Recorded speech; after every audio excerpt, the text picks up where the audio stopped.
ನಮಸ್ತೆ. 12/6/2024 ಬುಧವಾರ ಶುಕ್ಲಪಕ್ಷ. ಇವತ್ತು ಷಷ್ಠಿ ತಿಥಿ ಇದೆ. ಸಂಜೆ 7 ಗಂಟೆ 16 ನಿಮಿಷ 51 ಸೆಕೆಂಡ್ವರೆಗೂ. ಆದ ನಂತರ ಸಪ್ತಮಿ. ಇವತ್ತು ಮಕಾ ನಕ್ಷತ್ರವಿದೆ. ರಾತ್ರಿ 2 ಗಂಟೆ 11 ನಿಮಿಷ 48 ಸೆಕೆಂಡ್ವರೆಗೂ. ಅದಾದ ನಂತರ ನಕ್ಷತ್ರ ಚೇಂಜ್ ಆಗುತ್ತದೆ. ಪುಬ್ಬ. ಇವತ್ತಿನ ನಕ್ಷತ್ರ ಪ್ರಕಾರ ಯೋಗಗಳು ಮಕಾ ನಕ್ಷತ್ರ ಇರುವವರೆಗೂ, ಅಂದರೆ ಬೆಳಗ್ಗೆ 5:53ರಿಂದ ರಾತ್ರಿ ಅಂದರೆ 12 ಗಂಟೆ ದಾಟಿ 2 ಗಂಟೆ 12 ನಿಮಿಷದವರೆಗೂ ಕಾರ್ಯನಾಶ ಅಂತ ಇರೋದರಿಂದ ಇವತ್ತು ಶುಭ ಕಾರ್ಯಗಳು ಮಾಡೋಕ್ಕೆ, ಮುಹೂರ್ತ ಕಾರ್ಯಗಳು ಮಾಡೋಕ್ಕೆ ಉತ್ತಮ ದಿನವಲ್ಲ. ಆಮೇಲೆ ಬರುವ ಪುಬ್ಬ ನಕ್ಷತ್ರ ಅದು ಅಮೃತವು ಕಾರ್ಯಲಾಭವು ಕೊಡುತ್ತದೆ. ಆದರೆ ಅಷ್ಟಕ್ಕೆ ರಾತ್ರಿ ಮಧ್ಯರಾತ್ರಿ ಆಗಿರೋದ್ರಿಂದ ಯಾವುದು ಉಪಯೋಗವಿಲ್ಲ. ಆದ್ದರಿಂದ ಇವತ್ತು ಎಚ್ಚರ.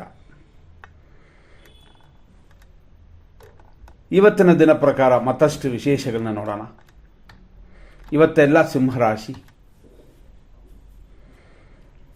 ನಕ್ಷತ್ರ ಪಾದಗಳನ್ನ ನೋಡಿದ್ರೆ 5:53ರಿಂದ 6:14ವರೆಗೂ ಮಕಾ ನಕ್ಷತ್ರ 1ನೇ ಪಾದ. ಆಮೇಲೆ ಮಧ್ಯಾಹ್ನ 12:52ವರೆಗೂ 2ನೇ ಪಾದ. ಸಂಜೆ 7:31ವರೆಗೂ 3ನೇ ಪಾದ. ಆನಂತರ ರಾತ್ರಿ 2:12ವರೆಗೂ ಮಕಾ ನಕ್ಷತ್ರ 4ನೇ ಪಾದ. ಈ ರೀತಿ ಇವತ್ತು ಮಕಾ ನಕ್ಷತ್ರ ರಾತ್ರಿ 2:12ಕ್ಕೆ ಮುಗೀತದೆ. ಆನಂತರ ಪುಬ್ಬ ನಕ್ಷತ್ರ 1ನೇ ಪಾದ ಪ್ರಾರಂಭವಾಗಿ ರಾತ್ರಿಯವರೆಗೆ ಇರುತ್ತದೆ. ಇಷ್ಟು ಇದ್ರೂ 100% ಸ್ವಲ್ಪ ಒಳ್ಳೆಯ ಟೈಮ್ನ ಹುಡುಕೋಣ. ನಾವು ಹೇಳುವಂಥದ್ದು ಕೆಟ್ಟ ದಿನದಲ್ಲೂ ಕೂಡ ಸ್ವಲ್ಪ ಎಮರ್ಜೆನ್ಸಿ ಕಾರ್ಯಗಳಿಗೆ ಒಳ್ಳೆಯ ಟೈಮು ಅಂತ. ಅದು ಇದ್ದರೆ ಏನಾಗ್ತದೆ ಅಂತಂದರೆ ಕೆಲವು ಕಾರ್ಯಗಳು ಮಾಡೋಕ್ಕೆ, ಎಮರ್ಜೆನ್ಸಿಗೆ ಮಾಡೋಕ್ಕೆ, ಆಸ್ಪತ್ರೆ ವಿಷಯಗಳಿಗೆ ಉಪಯೋಗ ಆಗುತ್ತೆ. 5:53ರಿಂದ 7:28ವರೆಗೂ ಶುಭವಾಗಿದೆ. 9:08ರಿಂದ 11:52ವರೆಗೂ ಶುಭವಾಗಿದೆ. ಮಧ್ಯಾಹ್ನ 2:44ರಿಂದ ಸಂಜೆ 4:37ವರೆಗೂ ಶುಭವಾಗಿದೆ. ಸಂಜೆ 6 ಗಂಟೆ 53 ನಿಮಿಷದ ಮೇಲೆ ಶುಭವಾಗಿದೆ.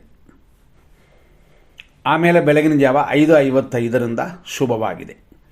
ಆ ಟೈಮ್ಗೂ ನಕ್ಷತ್ರವೂ ಬೇರೆ ಆಗಿರುತ್ತೆ, ಅಂದರೆ ಪುಬ್ಬ ನಕ್ಷತ್ರ. ಹಂಗಾಗಿ ಬೆಳಗಿನ ಜಾವದ ಬ್ರಹ್ಮ ಮುಹೂರ್ತ ಶುಭಕರವಾಗಿ ಇವತ್ತಿರುತ್ತದೆ. 100% ಕೆಟ್ಟ ಟೈಮು ಅಂತ ಅದನ್ನು ನೋಡ್ಬಿಡೋಣ.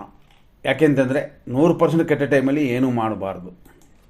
ಅದರಲ್ಲಿ ಇವತ್ತು ಸ್ಪೆಸಿಫಿಕ್ ಆಗಿ ನೋಡಿದ್ರೆ ಮಕರ ರಾಶಿಯವರಿಗೆ ದೋಷ ಜಾಸ್ತಿ ಇರುತ್ತದೆ. 5:53ರಿಂದ ದಿನ ಪೂರ್ತಿ ಮಕರ ರಾಶಿಗೆ ದೋಷ. ಶ್ರವಣ ನಕ್ಷತ್ರ, ಉತ್ತರಾಷಾಢ ನಕ್ಷತ್ರ, ಧನಿಷ್ಠ ನಕ್ಷತ್ರದ 1 ಮತ್ತು 2ನೇ ಪಾದಗಳಿಗೆ ದೋಷ. ಈಗ ರೆಗ್ಯುಲರ್ ಆಗಿ ಪ್ರತಿಯೊಬ್ಬರಿಗೂ ಕೆಟ್ಟ ಟೈಮ್ ನೋಡ್ಬಿಡೋಣ. ಬೆಳಗ್ಗೆ 7:30ರಿಂದ 9:06ವರೆಗೂ ಯಮಕಂಡ ಕಾಲ.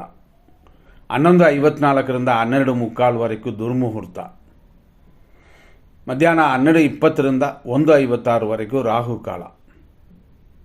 ಇದರಲ್ಲೂ 12:25ರಿಂದ 12:45 ಅಧಿಕವಾದ ದೋಷ ಬರುತ್ತದೆ. 12:55ರಿಂದ ಮಧ್ಯಾಹ್ನ 2:47ವರೆಗೂ ನಕ್ಷತ್ರ ವಿಷಘಟಿಕಾ ಕಾಲ. ಸಂಜೆ 4:39ರಿಂದ 6:51ವರೆಗೂ ಮೃತ್ಯು ಪಂಚಕ.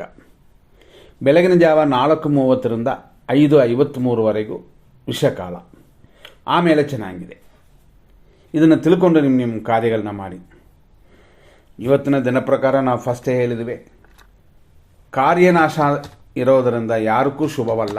ಆದ್ದರಿಂದ ಮುಹೂರ್ತ ಕಾರ್ಯಗಳು ಮಾಡೋಕ್ಕೆ ಇವತ್ತು ಉಪಯೋಗ ಇಲ್ಲ. ತಿಳ್ಕೊಂಡು ಸ್ವಲ್ಪ ಶಾಂತವಾಗಿರೋದೇ ಉತ್ತಮ. ಇಲ್ಲಿಯವರೆಗೆ ನಾವಿಷ್ಟು ವಿಷಯಗಳನ್ನ ನೋಡಿದ್ವಿ. ಮುಂದಿನ ಸಂಚಿಕೆಯಲ್ಲಿ ನೋಡೋಣ. ನಮಸ್ಕಾರ.